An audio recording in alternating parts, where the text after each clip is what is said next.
Hello everyone, I'm Priyanka Thakur from DIPS IMT Jalandhar Medical Lab Sciences Department. So today we will discuss one of the topic of clinical biochemistry, that is automation in clinical biochemistry lab. First thing that's come around is what is automation. Automation means use of machines instead of human labor. The modern clinical biochemistry labs use higher degree of automation. Many steps in analytical process that were previously performed manually can be now performed automatically. So when we are using an automated system, the chances of getting error are eliminated. So जब भी हम किसी automated system को use कर रहे हैं तो क्योंकि ह्यूमनली वो परफॉर्म नहीं होगा, मशीन्स उसको परफॉर्म करेंगी, तो जितने भी कैलकुलेशन के एरर्स हैं वो एलिमिनेट हो जाएंगे, ज़्यादा एक्यूरेसी और प्रिसीजन मिलेगा और जो लेबर है वो भी कम हो जाएगी। ऑल्दो ऑटोमेटेड सिस्टम ज़्यादा कॉस्टली होते हैं compare to human labour, but they are cost effective, long time work करेंगे और ज़्यादा एक्यूरेट और प्रिसाइज रिजल्ट मिलेंगे, टाइम कम कंज्यूम होगा, ये सबसे ज़्यादा बेनिफिट होगा। और क्योंकि ऑटोमेटेड सिस्टम है, जितने भी टेस्ट हैं वो ऑटोमेटिकली परफॉर्म्ड हो रहे हैं, तो जो ऑपरेटर है वो मतलब उन कामों पे ज़्यादा फोकस कर सकता है जो कि ऑटोमेटेड सिस्टम में नहीं परफॉर्म किए जा सकते। सो उससे टाइम भी ज़्यादा यूटिलाइज किया जाएगा, एफिशिएंसी और कैपेसिटी भी इंक्रीज होगी। The analytical process can be divided into three major phases: pre-analytical, analytical, and post-analytical phases, corresponding to sample processing, chemical analysis, and data management respectively. जो हमारा एनालिसिस का प्रोसेस होता है वो मेनली तीन फेजेस में डिवाइडेड होता है: pre analytical, analytical and post analytical. Pre analytical phase में आता है जैसे हमने सैंपल कलेक्ट करना है, ओके, फिर उसको ऑटोमेटेड सिस्टम में डाला गया। देन एनालिसिस में आएगा कि हमने जो टेस्ट परफॉर्म करना है, अगर हम ग्लूकोज के लिए कर रहे हैं, बिलीरुबिन के लिए कर रहे हैं, तो जो उसके रिस्पेक्टिव टेस्ट होंगे वो एनालिसिस में परफॉर्म होंगे। देन पोस्ट एनालिटिकल मतलब टेस्ट परफॉर्म करने के बाद जो हमारे पास रिजल्ट्स आए हैं वो डाटा मैनेज करना, ना किस पेशेंट का कितनी रीडिंग है, उसका कोई पास डाटा है वो हमने सेव करके रखा है, वो सब आ जाएगा हमारे पास पोस्ट एनालिटिकल। और फिर जो हमारे पोस्ट एनालिटिकल में जो हमारी रिजल्ट की इंटरप्रिटेशन आई, अच्छा अगर इसकी इतनी वैल्यू है तो इसकी मैक्सिमम वैल्यू कितनी होती है, नॉर्मल वैल्यू कितनी है, उसके साथ जो पेशेंट की रीडिंग आई है वो सब कंपेयर करना, वो सब आता है पोस्ट एनालिटिकल फेज में। जो पास से रिसर्च होती आई है उसमें इम्प्रूवमेंट की गई है सो दैट कि जितने भी हमारे प्री एनालिटिकल, एनालिटिकल और पोस्ट एनालिटिकल फेजेस हैं उनमें ऑटोमेटेड सिस्टम आए। ऑटोमेटेड सिस्टम आने की वजह से क्या होगा, जितने भी हमारे रिजल्ट्स हैं वो एक तो एक टाइम में नंबर ऑफ टेस्ट परफॉर्म किए जा सकेंगे, ये हमें टाइम कम लगेगा और हमें रिजल्ट्स भी जल्दी मिलेंगे। सो वो एक इम्प्रूवमेंट होगी। एरर के चांसेस कम होंगे, कैलकुलेटिव एरर्स कम होंगे। जितनी भी हमारी एनालिटिकल फेज है मोस्टली ऑटोमेटेड सिस्टम, जैसे अगर हमारे पास सेमी ऑटोमेटेड सिस्टम है तो उसमें क्या होगा कि जितने भी सैम्पलिंग लेना और उसको प्लेस करने के लिए ह्यूमन लेबर यूज़ होगा, लेकिन जो उसका एनालिटिकल फेज होगा वो ऑटोमेटेड सिस्टम में होगा। तो स्टार्टिंग में ऑटोमेटेड सिस्टम सिर्फ हमारे एनालिटिकल फेज तक सीमित था, लेकिन अब जो रिसर्च हुई है उससे जैसे अभी प्रेजेंट फुल्ली ऑटोमेटेड सिस्टम आएगा, उसमें सिर्फ सैम्पल प्लेस करना है, उसके बाद जो डाटा कलेक्ट होगा यानी पोस्ट एनालिटिकल फेज होगा, उसमें जो रिजल्ट्स आए हैं वो सब भी नॉर्मली पीसीसी के साथ कनेक्टेड होते हैं, तो वो डाटा वहाँ पे स्टोर हो जाता है और ज़्यादा रिपोर्ट जैसे आती हैं हॉस्पिटल्स में वो सब मतलब पीसी से कनेक्टेड होते हैं, वहाँ से प्रिंट निकल के आता है। तो क्या होगा कि किसी के वैल्यूज मिक्स एंड मैच करने मिक्स हो गई हों या ऊपर नीचे हो गई हों, वो सब एरर जो होंगे वो एलिमिनेट हो जाएंगे। Automation increase the number of tests by one person in a given period of a time. Like अगर जो fully automated systems होते हैं उनमें हम एक ही टाइम पे नंबर ऑफ टेस्ट परफॉर्म कर सकते हैं। और सेम चीज़ जब ह्यूमन लेबर कर रही है तो वो एक टाइम पे सिर्फ एक ही टेस्ट को परफॉर्म कर सकते हैं। तो एक गिवन पीरियड ऑफ टाइम में नंबर ऑफ टेस्ट जो है परफॉर्म किए जा सकते हैं। Minimise the variation in result from one person to another. Sometime it happen कि अगर आपकी जो ह्यूमन लेबर है वो वेल क्वालिफाइड है, तो मतलब उनको प्रैक्टिस है, तो वो सेम टेस्ट जो होगा वो कम टाइम में ज़्यादा एक्यूरेटली कर लेते हैं। लेकिन जैसे अगर आपके पास कोई अनएक्सपीरियंस पर्सन है जो कि टेस्ट परफॉर्म कर रहा है, तो वो ज़्यादा टाइम ले एक तो ज़्यादा टाइम ही लेगा, और साथ में हो सकता है कि कैलकुलेशन एरर हो या फिर कोई एक्सपीरियंस हो, वाइस वर्सा थिंग है कि पर्सन टू पर्सन जो है वो रिजल्ट वेरी कर सकते हैं। सो ऑटोमेटेड सिस्टम यूज करने की वजह से क्या होगा, मिनिमाइज एरर होंगे, कैलकुलेटिव एरर जो होंगे वो रिमूव हो जाएंगे। Next comes minimise error found in manual analysis, equipment variation and pipette. Sometime हम डिफरेंट पिपेट्स यूज कर रहे हैं, अवेलेबल नहीं है सर्टेन टाइप की pipette, that may cause error. अगर हो सकता है इंस्ट्रूमेंटल एरर हो आपके पास, या मैनुअली जब आप कैलकुलेशन कर रहे हो उसमें एरर हो, सो वो सब एरर को ऑटोमेटेड सिस्टम जो है रिमूव करता है। Use less sample and reagent for the test. जो ऑटोमेटेड सिस्टम होते हैं वो स्पेसिफिक अमाउंट, मतलब ज़्यादा प्रिसीजन होता है उनके सैम्पल कलेक्शन में बस सैम्पल भी एक प्रिसाइज्ड वैल्यू का ऐड होगा, देन रिएजेंट भी।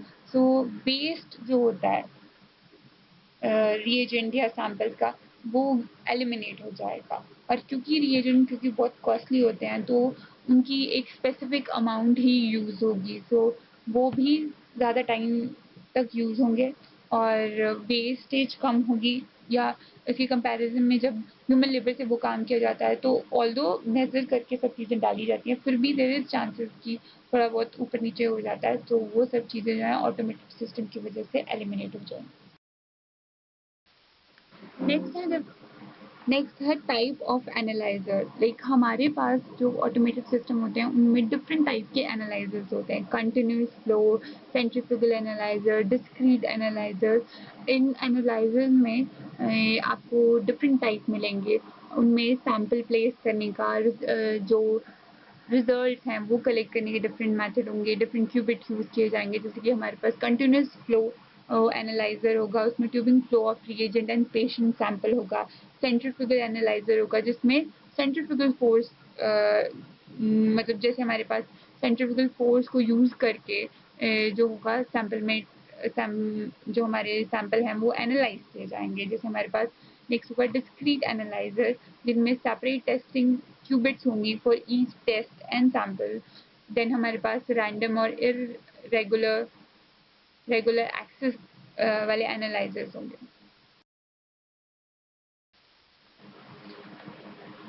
Next is continuous flow.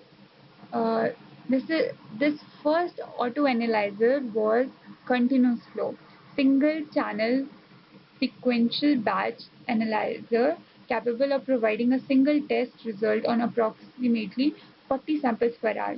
That means हमारे पास जो फर्स्ट ऑटो एनालाइजर आया था उसमें कंटिन्यूस फ्लो एनालाइजर था। वो उसमें क्या होगा, सिंगल चैम्बर था, दैट मीन्स एक टाइम पे एक ही टेस्ट परफॉर्म किया जा सकता था। अप्रोक्सीमेटली 40 सैंपल्स जो हैं आप 1 आवर में टेस्ट कर सकते हो। ओके, उसके बाद जो हमारे पास मल्टी चैनल एनालाइजर जो है, उसमें क्या होगा, डिफरेंट टेस्ट जो हैं वो एक टाइम पे परफॉर्म किए जाएंगे। जैसे 6 और 12 टेस्ट की जो रिजल्ट है वो साइमल्टेनियसली एक ही टाइम पे, मतलब एट द रेट ऑफ 360 और 720 टेस्ट पर आर जो होगा वो हमें मल्टीपल चैनल एनालाइजर से मिल जाएगा। जो हमारे पास कंटिन्यूस फ्लो एनालाइजर्स होंगे उनमें जैसे एक सिस्टम है, हमारे पास एक ऑटोमेटेड सिस्टम है, उसमें एक पार्ट होगा जिसमें क्या होगा कि जो हमारे सैंपल डालने के लिए ट्यूबिंग में सैंपल को इंट्रोड्यूस करने के लिए सैंपल होल्डर्स होंगे, वहाँ पे हम सैंपल प्लेस करेंगे।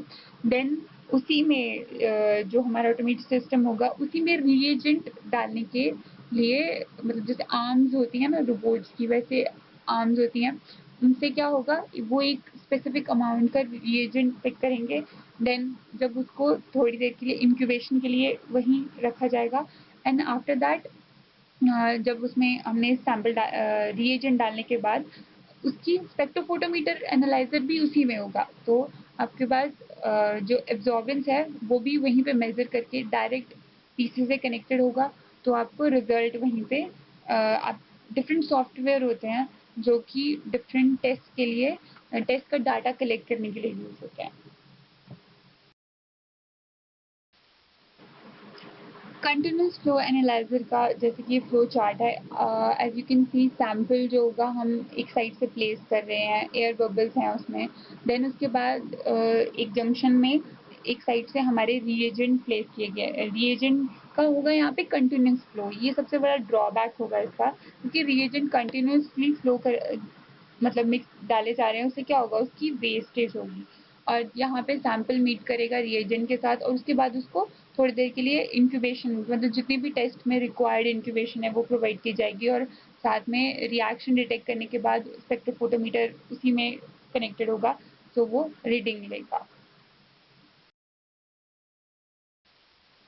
कंटिन्यूस फ्लो में जैसे मैंने पहले डिस्कस करा कि स्पेक्ट्रोफोटोमीटर जो होगा वो उसी में अटैच होगा आपको रीडिंग्स लेने के लिए, मतलब जब आपके केमिकल रिएक्शन होगी उसके बाद उसको इंक्यूबेशन दे दिया, उसके बाद उसे स्पेक्ट्रोफोटोमीटर में उसकी रीडिंग ले ली, उसके बाद नेक्स्ट टेस्ट के लिए सो हम ऑटोमेटिक सिस्टम्स में क्या होगा कि मतलब क्यूबिट जो होंगी रिंस करने का भी सेटअप होगा, तो वो रिंस होंगी एंड देन रीयूज की जा सकती हैं नेक्स्ट सैंपल के लिए, जो कि एंटायरली डिफरेंट रिएक्शन हो या डिफरेंट टेस्ट हो, उसमें डिफरेंट रिएजेंट यूज करे किए हों।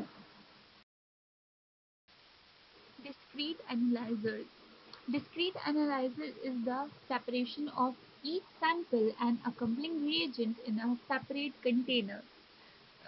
Discrete analyzer have the capability of running multiple tests on one sample at a time or multiple samples one test at the time.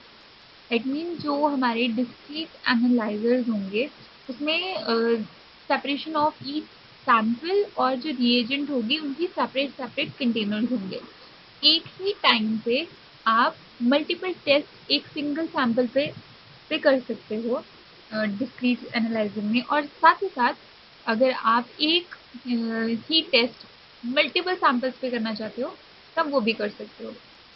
This one is the most versatile analyzer compared to your continuous and centrifugal analyzers. In discrete analyzers, sample reactions are kept discrete through use of separate reaction qubits, cells, slides, or wells that are disposed of following chemical analysis. जो sample reaction होंगे उनको अलग रखा जाता है use करके different qubit cell slides और Wales, और उनको आफ्टर यूज़ डिस्पोज कर देते हैं. This keeps sample and reaction carry over to minimum but increase the cost per test due to disposable products. After reaction जो क्यूबिट्स और cell slides होंगे उनको डिस्पोज कर दिया जाता है, जिसकी वजह से उसकी के रिजल्ट तो अच्छे आते हैं बट कॉस्ट बढ़ जाती है. This one is the Hitachi 902 analyzer. On the left hand side you can see a ring like opening where qubits are placed.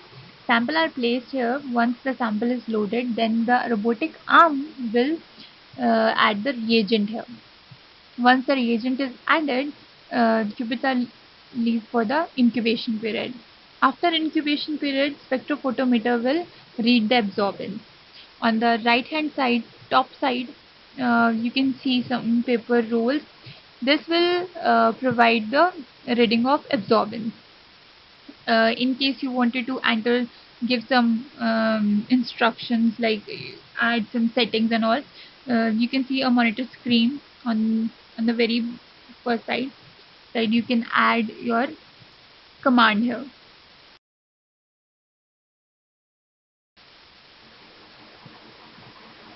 With automated system, there is still some very basic steps: specimen preparation, identification, labeling, cell critical, programming of instrument. जो automation automated systems होते हैं हमारे साथ हमारे पास, उनके साथ साथ अभी भी जैसे आप सैंपल की प्रिपरेशन हुई, उसकी आइडेंटिफिकेशन हुई, इनकी लेबलिंग हुई, देन जो हमारा इंस्ट्रूमेंट है उसकी प्रोग्रामिंग, इन सब चीज़ ये स्टेप्स जो होंगे हमारे पास बहुत क्रिटिकल होते हैं और मैनुअली ही करने पड़ते हैं। लेबोरेटरी पर्सनल को क्वालिटी अश्योरेंस और क्वालिटी कंट्रोल मस्टली परफॉर्म करने चाहिए उसमें। मतलब आपको सारे क्वालिटी कंट्रोल एस्पेक्ट्स चेक करने चाहिए ताकि जो हमारे रिजल्ट हैं वो अफेक्ट ना हो because of any defect of the automated system. Here you can see the total laboratory automation. Different different compartments हैं हमारे पास सैम्पल लोडिंग के लिए, सॉर्ट करने के लिए, देन ऑनलाइन एनालाइज करने के लिए, रोबोटिक एनालाइजर इंटरफेस है. सो ये पूरी फुल्ली ऑटोमेटेड लैब है जिसमें मिनिमम ह्यूमन लेबर होगा, मैक्सिमम ऑटोमेटेड सिस्टम होंगे. इनके अलावा हमारे पास सेंट्रीफ्यूगल ऑटो एनालाइजर्स भी होते हैं. वर्किंग उनकी भी सेम ही है. So that's all about automation in clinical biochemistry.